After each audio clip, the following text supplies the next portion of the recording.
idea of whatever the passage or the text is about. So you just go through it.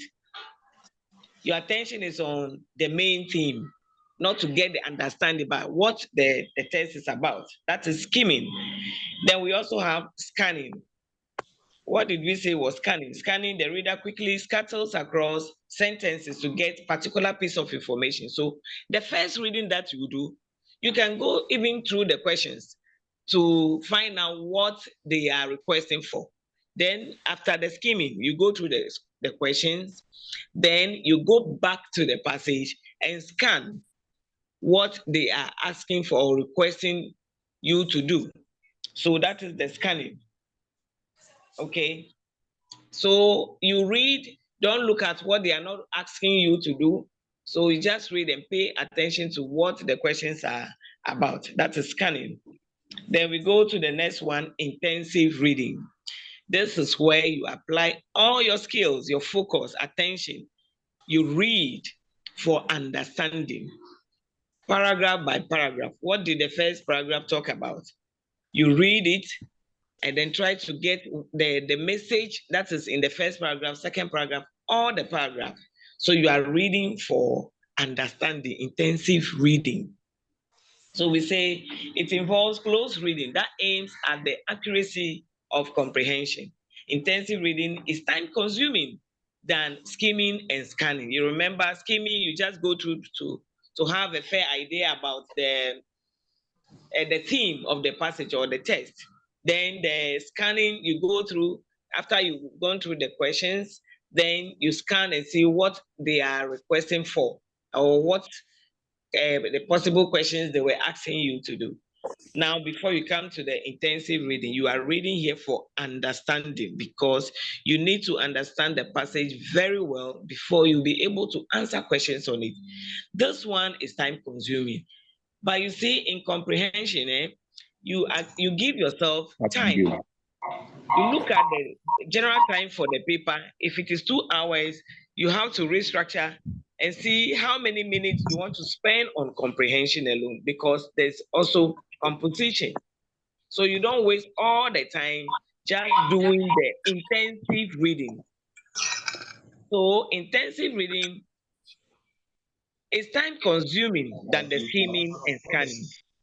So just make sure you understand what the test is all about, everything, so that without even going back, when somebody asks you a question, you should be able to say something. It means you understand what you have read. Those whose mics are on, please put your mics off. Please put them off so we can continue. Then we have the extensive reading, which involves reading for pleasure and more acts of classroom activity, like the newspapers, the articles, the storybooks, and all that stuff. Okay, so now this brings us to passage 1. Passage 1.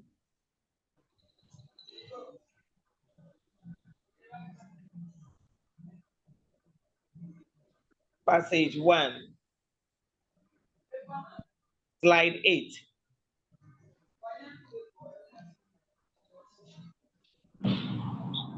Okay, so we read about this beautiful piece and very educative and interesting. I hope you like the passage. Hello, can you hear me? I hope you like the passage. The story. Yes, madam. Yes, okay, madam. so we are going to go over. Yes, please. Okay, so we are going to go over. Yes, madam. Okay, right. So we said Ghana has become the toast of the world in recent times because of a conscious effort to promote peace and stability in development. The country has been referred to as an oasis of peace in a sub-region where most countries are struggling to reconstruct their economies out of the ashes of war. However, all is not well. Hello, can you hear me? Yeah, madam, I can't see the passage on my set. Yes, what you are reading is on the screen. It's on the screen. It's not on the screen. It is on the screen. It's What on she's the reading is screen. not on. Can you all see the passage? Yes, please. Is it a passage 1? Yes, please. Yes, we are reading passage 1. Yes, ma'am. Passage 1, somewhere, not beginning. Okay, so are we good now? Yes, please. Yes, let's continue, please. Okay, please mute your mic so you can listen. However, all is not well in spite of the global recognition of Ghana as a country which values civil liberties and the rule of law.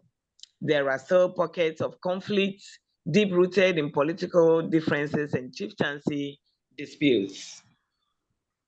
These conflicts have retarded development in the country. Unfortunately, some of our communities are notorious for recurring conflicts while our security agencies look on helplessly. Very often, our leaders bemoan the tragedy brought about by this conflict, some of which are caused by powerful persons in society. Recently, we were alarmed at the frequent resort to mob justice by people who lack confidence in the criminal justice system. They felt the security forces were incapable of dealing with crime. Those who take this path only create lawless states and help put the powerful and well-connected above the law. As a result, the impression is created that it does not pay to be law-abiding. The outcome of this unfortunate situation is the breakdown of law and order. Though anarchy has not yet set in, the common spectacle of indiscipline at workplaces, on the streets, and in the home is worrying. This frequent breakdown of law and order in various communities can be checked if the perpetrators of crime are brought to book. The good news is that the government has promised to deal drastically with anybody who breaks the law, and it is our hope that this pledge will be translated into action as quickly as possible. Okay, so we have just what?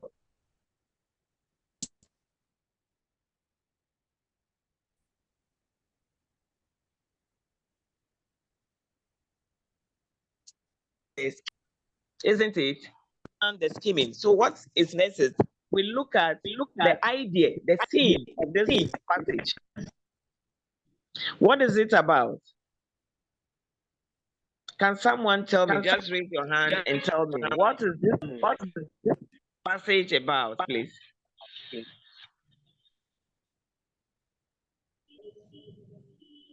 We are trying to apply that we have learned in this regard. So I just finished reading a passage, which is the scheming. So what is the theme of the passage?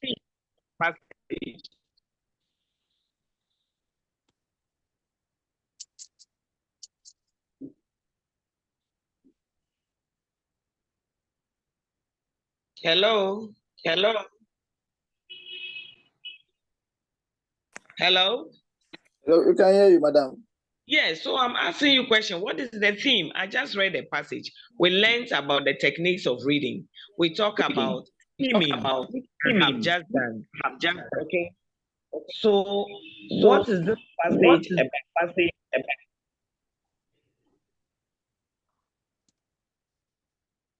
It's about conflict, please.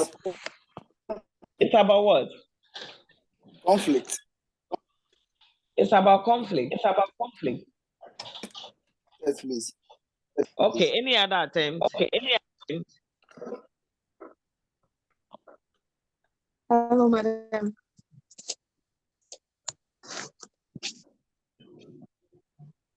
Yes. Please, you can just raise your hand, then we can call you to respond, okay? I think it's talking about Ghana and the recent developments in the country. Patrick, those whose mics are on, can you put them off, please?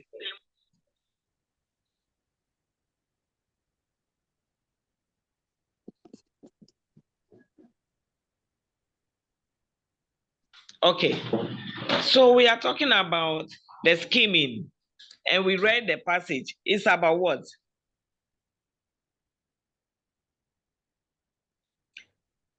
So we read the passage about Ghana, isn't it? And how other people recognize them as what? A country which values civil liberties and the rule of law. So it means that they recognize Ghana and Ghanaians as what? Law-abiding citizens. Is that not it?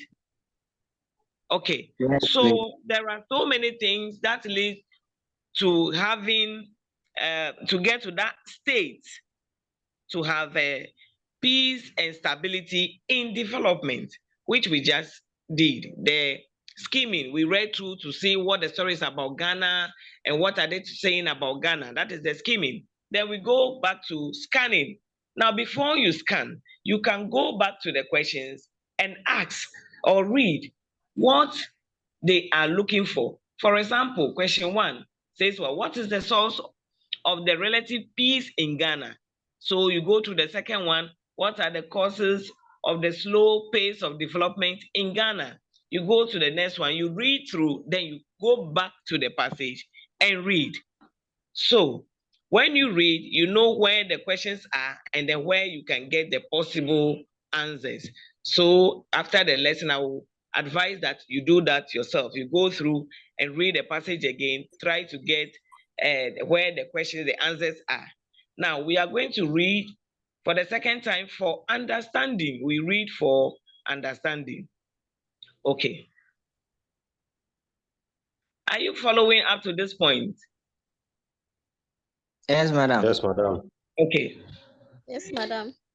Okay, so we are going to read for understanding. We are going to take the paragraph by paragraph. We read and we discuss. We read and discuss. But in the exams, you are not reading and discussing with anybody. You read it, you discuss it in your mind, you yourself. Then you continue, you answer the questions. Now, the first paragraph says Ghana has become the toast of the world in recent times because of her conscious effort to promote peace and stability in development. The country has been referred to as an oasis of peace in a sub-region where most countries are struggling to reconstruct their economies out of the ashes of war. So this one, for example, I'll do some for you and I'll read others you also explain. So Ghana is noted for promoting peace and stability in development. That is how other countries perceive Ghana. But we Ghanaians, we know what is happening, isn't it? Okay, they said the country has been referred to as an oasis of peace in the sub-region. What they are trying to say is that Ghana, we can talk, but we don't like this kind of conflict, always fighting war, like what happens in other countries like Cote d'Ivoire, like Mali, like Burkina Faso, other countries surrounding us. What goes on there in terms of war and other things doesn't happen in Ghana because they know that we there, when we talk, especially the elections, 2020 or so, or one of them, people were making noise, hey, people were buying Gary yam because it was envisaged that there will be chaos. But at the end of Ghanaians, we talk, but we don't like trouble. So we say all those things, but we go back into our shell and then go and hide. So other countries, hello? So other countries that are suffering, they are now recovering their economies from out of war. Cote d'Ivoire, Mali, Burkina Faso, and which one, Libya, and all those countries that suffered war, they are now struggling to rebuild their economy. So that is passage 1. Now, passage 2, however, all is not well in spite of the global recognition of Ghana as a country which values civil liberties and the rule of law. Is that not the case? People see us as law-abiding. Ghanaians like peace. They follow rules and regulations, but that is not the case. You and I know that that is not the case. In our homes, the things we do in our homes even shows that we are not law-abiding. Unfortunately, that is how people see us, that we are law-abiding. Yes, madam.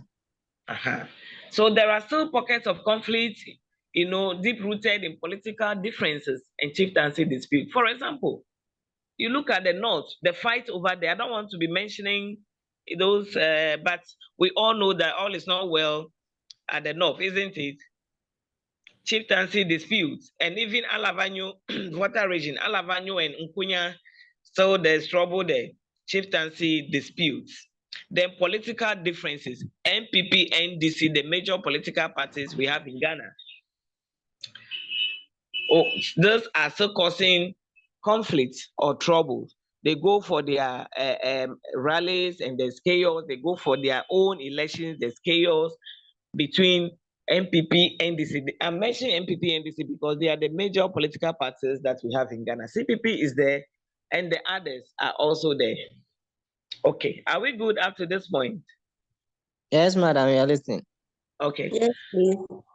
Okay, so unfortunately, some of our Some of communities. us are still having challenges with the slides. Okay, you just go back to your portal, is there. Okay, then you can access it later on. I would advise that next time we are meeting, you can also print the slide. You can print it. So as we are going through, if you can't access it on the internet, you have the hard copy you can go through. Is that okay? Okay, madam. Okay, so unfortunately, some of our communities are notorious for recurring, recurring conflicts, while our security agencies look on helplessly. What does that mean? Communities are notorious for recurring conflict. Don't do this. Don't go out in the night after this time. Like Alavanyo Nkunya, don't cross these boundaries. Don't do this one. This is what is causing the problem. But people are so notorious that they will still go and do what will lead to the conflict or what will bring the conflict back. And then the police, the military, our security agencies, they can't do anything because they too, when they get to some point, they are afraid for their lives. So they must protect themselves also. Very often, our leaders bemoan the tragedy brought about by this conflict, some of which are caused by powerful persons in society. Galamsey. They say don't do galamsey, but people are doing it. Big men are doing it. You and I, we cannot go there. They are doing it, and they will turn around and come back and say, don't do galamsey. So sometimes the trouble causes, see some big people shipping guns from elsewhere into the country. You and I, we don't even have the money to buy one in Ghana. And then the people in high authority, the big people, powerful people in society, they have those ones, and then they bring this conflict to the people or to the community. Okay. Now, recently we were alarmed at the frequent resort to mob justice by people who lack confidence in the criminal justice system. People say that the law is not working. That is why somebody picks a mobile phone, they kill the person, they burn the person. That is what? Mob justice. You do the crime, you commit the crime, the citizen give you justice instantly. Somebody went and stole food, somebody's yam, they burn or they beat the person to the pulp. All those are what? Mob justice, because people think that the confidence is lost in the criminal justice system. The police, sometimes it is, people have been alleged saying that the armed robbery cases in Ghana, some of them, the police knows where the action or the crime will take place. Others also say the police will intentionally delay so that by the time they get there, operation is over. It means they know something like that will be happening somewhere. Okay. They felt the security forces were incapable of dealing with crime. Somebody to say, how can somebody kill somebody? And then they say they are going to court, they will go to court. At the end of the day, they make the case a foolish case. It means the person doesn't get any punishment for committing a crime. So people think that or feel that the security forces cannot, or they are not incapable of, or they are not capable of dealing with crime. Those who take this path only create lawlessness state and help with the powerful and well-connected above the law. Those who do that, mob justice, everything.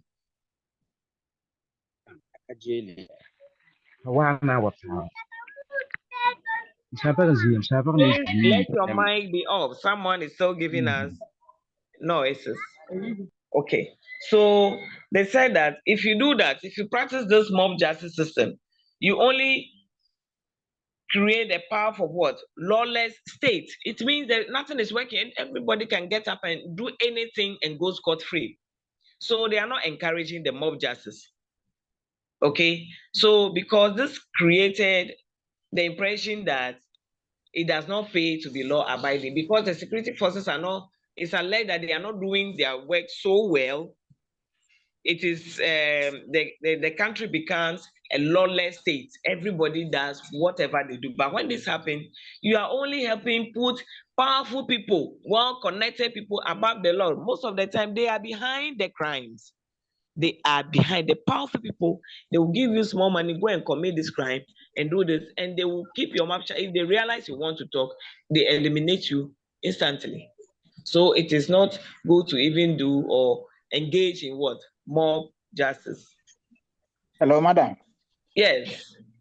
I want to make some contribution to the explanation you just gave. Okay. Yeah. You see, for the sake of our brothers in the rural area, Ghana as a country, we always point fingers at the people in power. Yeah. But you just make a statement about a mob justice that somebody will go and steal yam and they will give the person instant justice.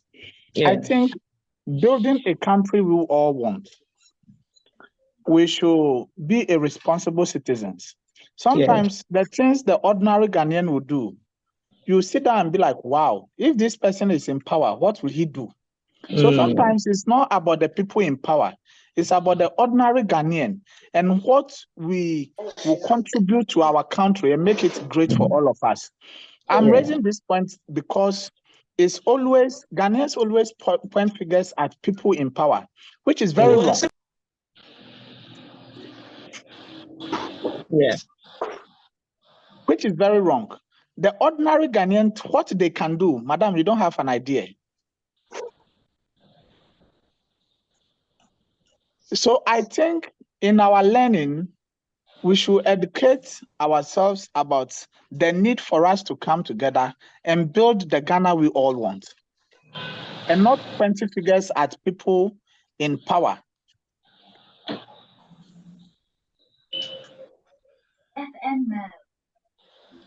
Okay. Are you done?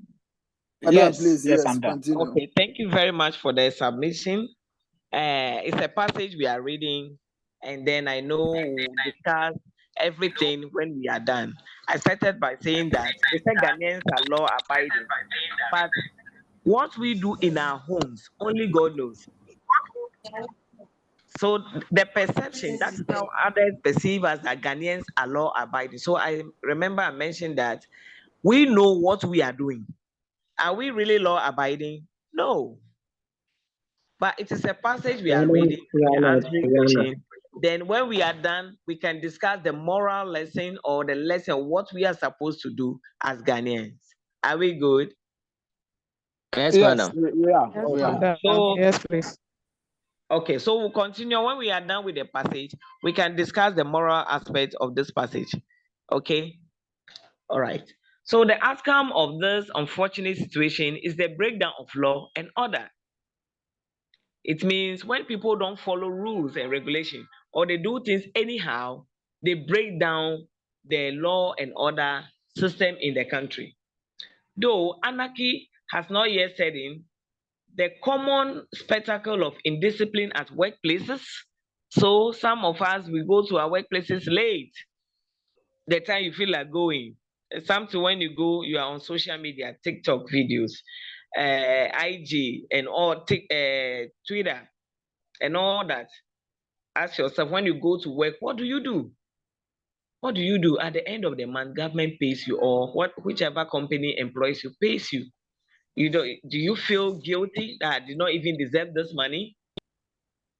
So indiscipline at workplaces, causing chaos, gossiping at the workplace, trying to say things that are not even true about your bosses or your colleagues. Okay, and then on the street and in the home is worrying. So on the street, what do we see? We litter around. You finish taking your yogurt or your pure water or your bottled water or your food, you just drop it. This one is in the bush or it's in the night. No one is seeing me. So those are the things we do on the street. And in our homes, everybody must get some a dustbin and all that. We should stop emptying our refuse in the gutters and littering all over, pouring water anyhow.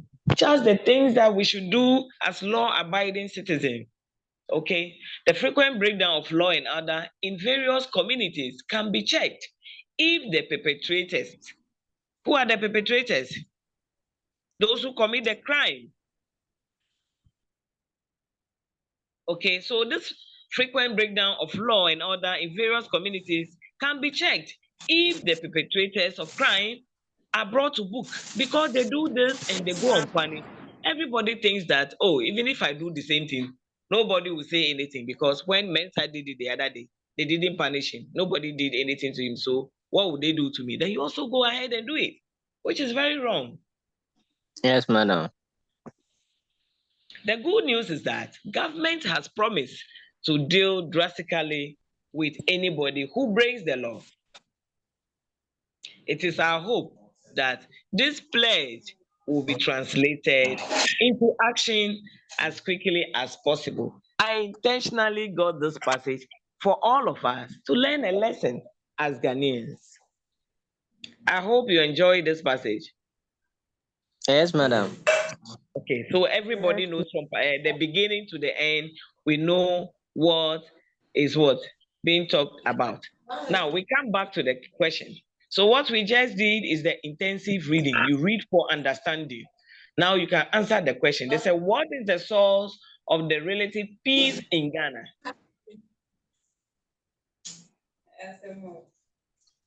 Then we have the answer as well. So you can go back to the passage. It is a result of what? The country's conscious effort to promote peace and stability in development. Like I said, we can talk, we'll do this. People will say we'll fight, and all those statements that we make. But at the end of the day, we go to Makola to buy gari, yam, and keep in our homes. So if everybody is keeping food in the house, it means nobody is coming out. So who is going to fight? There cannot be war. Do you understand? Yes, madam. So we are all working towards peace, even though we can say some words, but at the end of the day, everybody wants peace. So we'll go back and hide and eat our gari and yam in our rooms. Then number two, what are the causes of the slow pace of development in Ghana? Why is Ghana not growing, developing the way it's supposed to develop? What is the cause? We read in the passage that what? It is due to what? Political conflict and chieftaincy dispute. Political conflict, we know that some regions are noted for, or they are babies or children of a political party. For example, Volta region is noted for what? Supporters of NDC. It is just an allegation. For all you know, there are people in Volta region who are actually voting for MPP. The same thing in the Ashanti region. It is noted that they vote for MPP. Which is not good. Which is not true, which might not even be true, because there are people there, Ewas are there, Ashantis are in Volta. So for all you know, they are voting, crisscross. But we allege, or what we know is that. Madam, it's true based on the vote that comes from the region. Yes, it is true. It might be true, but we have people who are sympathizers of those parties in those regions. At least they get some vote. By the end of the day, when the majority, if votes are coming out of those places, the two parties, you realize that majority of the votes for a particular party comes from a particular region. Then we get to analyze it like that. So what I'm also saying is that at least they get some numbers, isn't it? They don't get zero. Look at Ashama, for example. It's a cosmopolitan, a community. But they mostly vote for what? NDC. But last election year, you see that the gap was so close. It means people can have orientation of mind and say that, no, this is how I want to do it this time. So, but that does not deny the fact that we have identified some regions as affiliate to a particular political parties. Now let's move on to chieftaincy dispute. I mentioned few of them. Is there any other one you remember you want to talk about the chieftaincy dispute? I talk about Alavanyo and Nkunya. I talk about the northern region. We know that they're going whatever conflict that is going on there. Is there any other one somebody can remember so we can talk about that one too? Yes, recently Oti region. Okay. Oti region Kwanta. Okay. There are indigents of the place, the Chalas, the Adeles, and then the Chodes. There was a chieftaincy dispute. They are fighting over the supremacy of the land. Okay. And the Atodes wanted to celebrate their Yam festival, which the Achalas and then the Adeles said they won't agree. So it brought some tension at that area that we even lost a life there. So all these things contribute to the chieftaincy issue we are talking about in Ghana. Okay. Very good example. Any other? Madam. Yes. Even there is one undertone chieftaincy conflict which is about to come, but I think the national security is not paying attention. Wow. I'm talking about the Kumasi, the Asantini, and Omahini. Okay. If you're on social media, the way the thing is going, you see, but it seems the state is sitting there looking at this until they wait for something to happen. So it's a chief concern that we must avert our mind to. Okay. Hello, madam. Okay. Yes. Some of the issues might not necessarily be disputes that we can see people outside physically fighting, like the Dagbon and Boku and those places that you can see people actually fighting. But sometimes it becomes something like a litigation, court litigation, that I don't think this is the original heir to the stool, and therefore we will litigate it in court. Recently in Cape Coast, although we have never had any incident of people fighting on the streets of Cape Coast, but the chief who is there, Osabrema Kwesiata, has spent 22 solid years in court litigating his legitimacy on the stool. Wow. It was just this August that the High Court gave the ruling. And therefore, any move that the chief made for investors, for development and all that couldn't come on because nobody wants to invest in a litigated land or community because they are not sure whether the person is legitimate or not. And if you invest with an illegitimate chief, when the legitimate one comes, your business might suffer and all that. So sometimes it might not necessarily be people fighting on the streets, but even litigation also toward development progress of a community. Thank you very much, my brother, for that submission. We can even have some in our homes, isn't it? Yeah. The clan, like you said. Yeah. This person is supposed to be the chief or the heir to the throne. Then something happened. Anyway, any other let's take the last one, then we continue. Even political conflict, if you have an example you want to give. Yeah. Recently in Kwavenya, I think about 2 weeks ago, some of the youth came out in a serious conflict that it was brutal. They had to call in the police to come in simply because, as my guy was saying, there are two families in the area and they have both taken chiefs. So they came to construct the road that leads to Dome so that they can make an expansion to accommodate the traffic that comes from the new overhead. The recognized chief that we all know is the chief of the town said the construction can go on. So containers and those things should come out of the road so that the construction can begin. The other one to say is no, because people actually own that land, so he's not permitting. And youth came out because they want development in the area. Now that people are moving in to set up this Pizza Inn, KFC, and the rest are moving in, they will need a bigger road to accommodate people that will come in so that our place will also be nice. And it became a conflict on the streets that they had to invite the police to come and stop the youth. And about 3 people died from the 2 ladies and a baby. That's very unfortunate. Wow. So you see what conflict can cause? Conflict is not a good thing. Look at Mefe and Bato. You see, there's the dam spillage that is causing trouble. It started with them there. It started from Mefe and Tokpo and its environs. Now, they said they are going to put up some structures, temporary structures. Now, Mefe people do not have the land, enough land again, because the water has occupied majority of their land. So it was suggested that they put a building around Bato, between Mefe and Bato, and Mefe people are not happy about it because already Mefe and Bato, there's a bit of conflict which they are pretending to ignore, but they themselves, they know.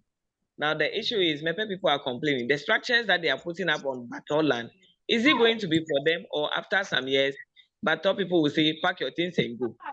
So this one is growing, small. But let's pray that it doesn't generate into something chaotic. All right. I'm happy the way you are contributing to the lesson. And I know that inside you, you know what to do as a Ghanaian, isn't it? To avoid some of these occurrences. Okay. Yes. So let's move on to the next question. How do people react to their loss of trust in the criminal justice system? What did we say? They resort to mob justice. Either they give you a hot slap and a good beating for stealing something, be it mobile phone, food, money, everything, especially when it happens in the community. Maybe residential areas, people may not even pay attention or may not even have the time to come out. But go and try it in Ashama, try it in Nima, try it at Wekasua, all the busy places that we know. Oh, Teshi. Or Teshi. Even at Sama. When you try it at, let's say, I'm not saying go and do anything bad over there, please. If you try it in Tema, some not only Tema, Kumasi, Takra, some residential areas, and you are not caught, you may go scot-free, but go and try it at the places that we are mentioning. So because people have lost trust in the system, the judicial system, somebody stole a goat, they gave the person 20 years. And somebody also stole a bowl of, or a pack of Milo, a tin of Milo, sorry. And then they give the same person 20 years. Are they being fair? Even though they are all stealing. But sometimes they have to look at the weight of the crime. Okay, somebody has committed a murder, and they treated, or they treat the case like, oh, they will drag at the end of the day, the person will go scot-free. They will say he was not the cause. So it kills people trust. So if we have police or the security officers, security men on this platform, in this class, please be advising your people, your bosses. Sometimes they listen to you too. So you talk to them, or those who work with the judiciary system, you talk to your people so they can let us rebuild the trust we have in them. The next question, what is the writer's attitude? Hello, madam. To go? Yes. Sorry, before the next one, I've been looking at the way the situation where people unleash justice onto suspects, as you were saying, how we describe them, like mob justice. Yeah. I rather think it must be mob injustice, because you say justice, it's as if it's a legitimate cause for them, although they have not been given the right to do that. I think it's mob injustice, and it's highly criminal.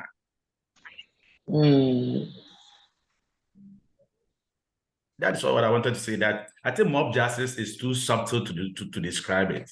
It should be heavier, right? Yes, so mob injustice. Because most of the time, those people that they beat to the pulp, they actually, most of them are not even the perpetrators of the crime. They are mere suspects. Somebody, you bought something from a shop, and then the owner mistakenly dropped the phone in a container or something, a box somewhere. Because you were the last person that came there to buy something, they just attack you.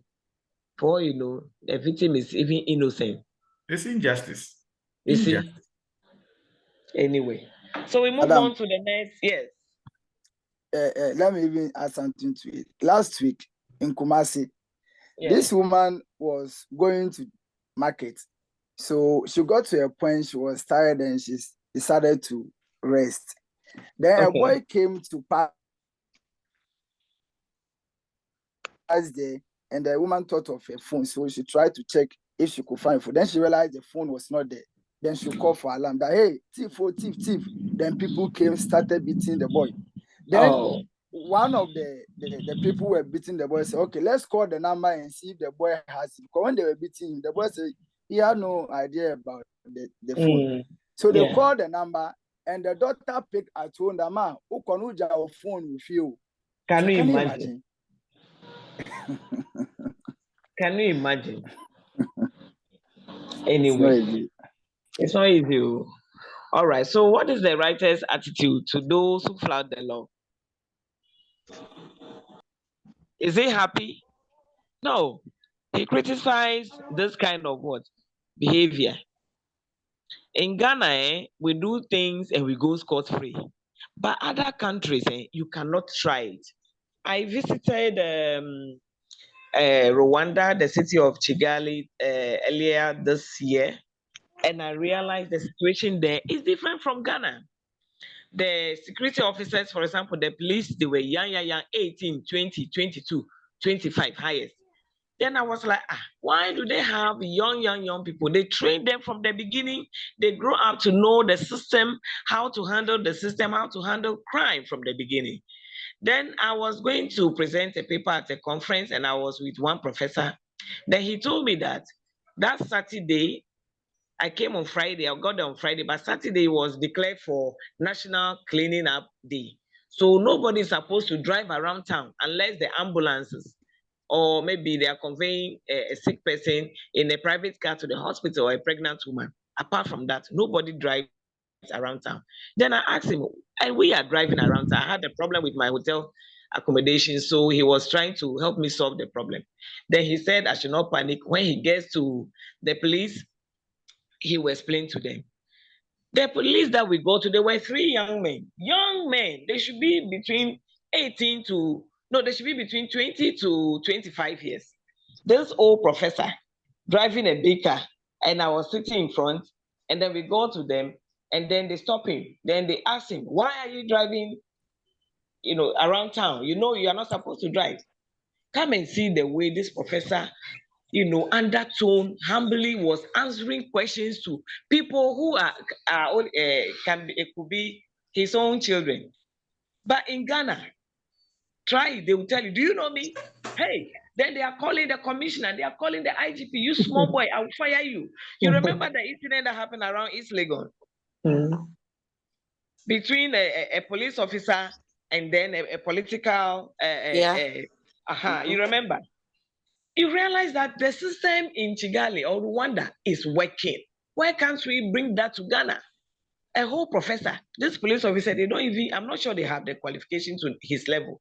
But he went down low talking to them, and they were warning him that immediately he gets, if they see him again in the next few minutes, they are going to pick him. And Rwanda, you do it, you go to jail. You drive, you drink and drive, you go to jail 7 years. In Ghana, we will even fight the police. Who are you? Because how much is your salary? Madam. So you see that? Yeah. Yeah, that's where I have problem with what we think about people in power. I always stand and defend the ordinary Ghanaian and defend the people in power as well. If we are talking about the Ghana police and the way the system goes, the way a policeman is supposed to treat the ordinary Ghanaian will not do. In a way, see, just yesterday I was driving. A policeman stopped me at UPSA and said my license. I showed it to him that I was renewing my license. And said the car I was driving, I bought the car recently. I have not registered it. And said my logbook. I gave it to him and he started walking. Sinabra femna no kasanya said Ubeko station. You see, when a policeman starts to approach you that way, Popeska. So if you want to bully me, I will tell you who I am. Sometimes it's not the fault of the people in power. It's about our servicemen out there. they don't do the professional work. If you have taken my book, you should address me. Oh, bookie, one login, and that's one login. Say, and you find a fault that you stand on it and charge me, and I will comply. But immediately you want to take money from me for nothing. Then I'll prove to you that no, that's not how your work is supposed to be. Sometimes it's not about the politicians, it's about our servicemen. And going forward as young people and the ordinary Ghanaian, we should build the country we want. And we should talk to the people out there so that all these things will stop. If you want me to respect you, you respect me first. So I drove off and I told him that I should take the destination, he will bring it to me. And I left the book with him. So you don't approach problem with corruption. When you stop me, at least you don't know who I am. You should go on and do your work. But immediately I sense that you want to extort money from me, I also show you who I am. It's not as if Ghana politicians disrespect the police. It's the police service that some individual in the police service are corrupt. Yes, you are right. But you see, we Most of them who are corrupted because individuals. Hello, please put up your hand if you want to talk. We don't want to have 3-4 people talking at the same time. This is Dr. Samako. I just want to make a quick comment and then run away. You know, I have followed incidences in gun shooting in the US. And one thing I realized in the US is for people who just obey the law, when the policeman approach you, don't do anything to show that you want to take a gun. So in fact, the first thing, when the policeman approach you, the first thing that they recommend is you raise your hand. And then the policeman will open the door, and then with your hand raised, you get out of the car. But the moment you raise your hand, it means you are taking a gun. Get out, or get out of the car. Once you move your hand down as if you are going to open the door, some of them interpreted that you want to take a gun and shoot. Yeah. So on that basis, you see, there is no need showing the police who you are. When a policeman says, come out, just drop, come out. You see, Mr. Man, you are assuming that he wants to collect money from you. But probably he's not that type. It is possible because I've been in that situation before where I changed my bumper, the front bumper. I have given the mechanic money to buy the sticker and place it there. When I came and I saw that the back bumper, the stickers are there, I assumed that the sticker was on the front bumper. So he said, I liked it. And then he showed me, why are you, old man, you are driving like this? Then he saw my sticker, tag. He said, you see, you are even a lecturer. You should be teaching the people, blah, blah, blah, blah, blah. And after the discourse, he left me. It doesn't mean that another person too will not do that. So the best thing is, ethically, I believe in not showing people who I am, but I believe in using the situation to resolve the problem, to change the attitude. So I'm sure you drove off and left the book with him. Now, what about if a second person stops you? And this time that person is demanding the book. Are you going to tell that person that the first policeman got me angry and I drove off? So these are, and we call it emotional intelligence. That's one of the key things that when you are entering the university, you have to equip yourself with. It's not just book intelligence. Okay, we have what we call emotional intelligence, where you are able to manage your emotions. So on that note, I disagree with you saying that you will always want to show others who they are, because Chairman, I can tell you, if you enter the university and you exhibit that, the next thing is on your way out. Because I've handled such situations before where people were in, government seat, and they felt because they were in government seat, they could do things. We just got him out, and he was surprised. We got him out. So please, kindly manage your emotions and deal with people.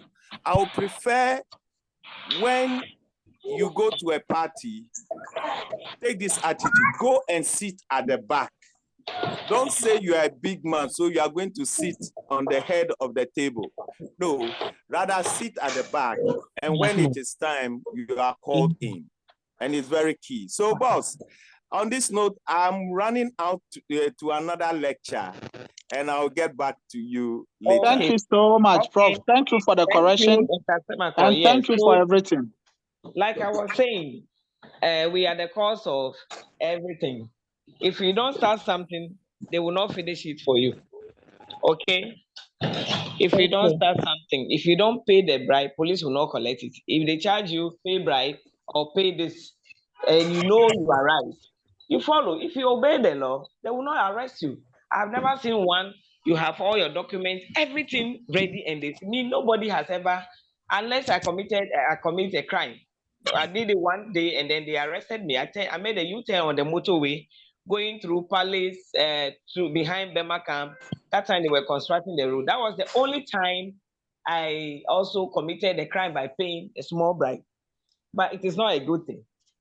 And since then, I've learned my lesson. When I come home, I know I have my license, I have everything set. When the police stop me, I'll just roll down my glass. Then I say yes. Say, oh, madam, where are you going? That's what they see your face. They realize this is a serious person. So they allow me to go. They check my roadworthy, everything. But the day I committed an offense, which I knew, me myself, when they say calm down, I got down immediately because I was ready to compromise, which is a very bad thing I did. But I did it only once, and I don't hope to do it again. Anyway, so we have learned a lot. At this point, I'll open the floor for questions, and we have to be brave about it because it's 1 hour lesson. Please, I'll open the floor for questions and then submission. If you have any advice to give anyone or all of us here to be law-abiding, so that the way other countries perceive Ghana, it should be actually the situation on the ground. Not that they think we are peaceful, we are law-abiding, but we ourselves, we know we are not. So I'm opening the floor, but it should be one after the other, please. So you raise your hand, then I call your name. Don't just open the mic and start talking, please. Thank you. Thank you, madam. Yeah. I have some submission here. I think we are left with one question to finish. How can the citizens' confidence in the criminal justice system be restored? Yes. So we answered by what? Those who break the law must quickly be brought to book. It is when we see those who are doing bad things being punished that we know that when I also do same thing, I will also be what? Punished. Okay, so please, my brother, go ahead with your submission. Yeah, to restore those confidence in the ordinary citizen, I think we must tackle our judiciary system. Okay. In a way, see, when I have issue with you and we go to court right now, it will take us like 2 to 5 years for the case to finish. Typical example, especially when you have connections, typical example is Wyoming. And when your party is in power and you are faulted, they try to defend you, shield you, so they leave power. So all these things have to check.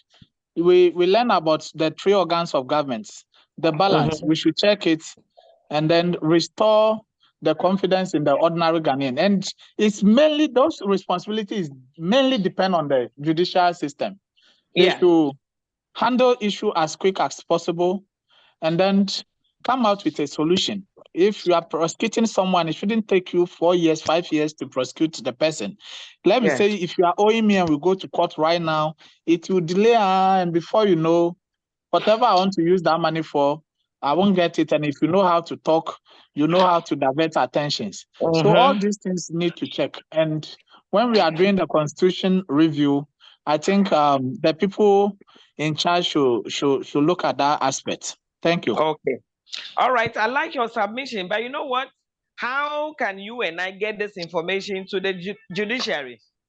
We can do that by writing articles. You can write a letter. Yes, writing articles, yeah. Exactly. When you write and there's no response, you keep writing. And you keep writing, keep sending it, keep publishing it. One day, at least they will hear. Or you can, if you get the opportunity to have this open discussion at radio stations or television stations, you talk about these issues. If we discuss them here and we leave them here, it doesn't get to anywhere. It will still be among us. We know that this is what should be done, but the people involved are not aware. So sometimes it's not only about talking about the issues. How do you get the information across? These are some of the things we should be thinking about. Thank you very much. Any other point, please? Yes, madam. Mine is one I want to add and also suggest. Most of our tax was about our local tax was like this. I feel like most of them, I don't know if they don't really know the law or they are not well educated or they are just after the money. Because I had a similar incident that I was driving, and according to the law, maybe if you park at a place which you're not supposed to park at, you have a maximum of maybe 5 minutes before maybe they can come and arrest you. But here is the case, I just parked immediately because of an emergency. Maybe I don't supposed to be making calls while driving. So I just pulled over to make a call. Then you lock my car immediately. You just get, you do not even park their car before even locking on. You just jump down, then start locking your car. Well, at the end of the day, they want you to pay. Because I have a similar incident that I was carrying a pregnant woman. My brother's wife, she was pregnant and she got down, was buying something. So they just came without asking questions, or I should follow them. And I was like, oh, this is the incident. Everybody was there, was explaining to them. They said they will not listen. At the end of the day, they said, okay, I should just enter the car. They will see me in front, just at some place, and we'll talk. And I said, okay. I was following them. Last, we ended in the office. My brother's wife have to walk to the main office, their pregnancy, and explain to their boss at the end of the day. The person who arrested me, he doesn't want to even listen to anything. All he was like, I'm at fault, I'm wrong. Where I park is not good. I said, boss, yes, I know where I park is not good. But this is an emergency. So at the end of the day, this kind of people, I feel most of them have to be educated, because I feel like some of them who are being employed do not have the knowledge or don't know anything about the law. They feel like, oh, since it's an opportunity, let's put him or anything. And at the end of the day, they'll go and be abused powers.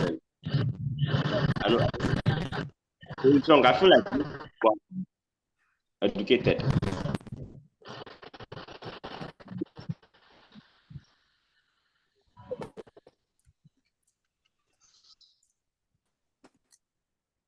Hello, madam. Hello, ma.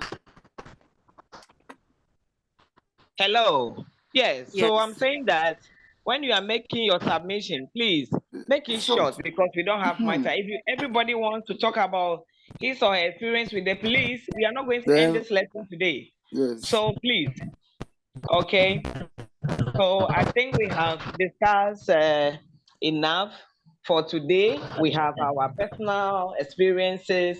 Let's just look at how best we can solve this problem, how best we can get our messages across. Okay, the fact that a military man stop you or policeman stop you, maybe because of your bitter experience, you already may have the idea that this is what he's going to tell me. Sometimes we should give people fair hearing, let them say, and then we respond accordingly. and we'll continue to have a peaceful country. Okay. Madam. Any other question? Hello, madam. Yes. Please, this Adam. Okay. Okay. So, madam, in your submission, you even mentioned or you compare Ghana to Rwanda. Yeah. Now, if you compare the two countries, their type of government are not the same. So for Rwanda, they are being led by an autocratic leader, and Ghana here, every 4 years you go for election. So do you want to be like them? If yeah, then what it simply means is that do you want to be under an autocratic person? Because this thing that you are talking about, if we start to do here, if I say you, madam, I'm not referring to you as a person, but the academics here, the human rights activists who complain that, hey, we are abusing human rights. So the problem that we are facing, look. See, you don't need to be under autocratic ruling to do the right thing. As human beings, as individuals, believe everything is possible. When you have that mindset, what makes you think that Rwanda, if they have a democratic country, they will not still be law-abiding? Because of the bitter experience they went through when this man came to calm situation and everything today. And Rwanda is a better place today, more beautiful than most of the African countries. You say because they are autocratic. How many years has most of the African leaders been on the throne? For so long. But still, the countries are like that. It is not about leadership, even though it plays a major role. You can do something as an individual. They said, do you need does he come from Kagame comes from his house to people's homes to make sure that they sweep the streets, they keep the lawns clean, they keep the environment? No, it is you, the individual. He talked to them. He put down rules and regulations and ensure that people follow this rule. That's how come it's working. Are you saying that if your father, let's start from the home, the father is the head of the home. If your father is not on you all the time, hey, are you trying to say you will not do the right thing? When you finish, you go and leave the place. You don't need anybody to force you or coerce you into doing something. You yourself start in your mind that this is what I want to do. This is the right thing to do. It is not mainly about leadership. You, the individual, you can also bring a change in your own small way.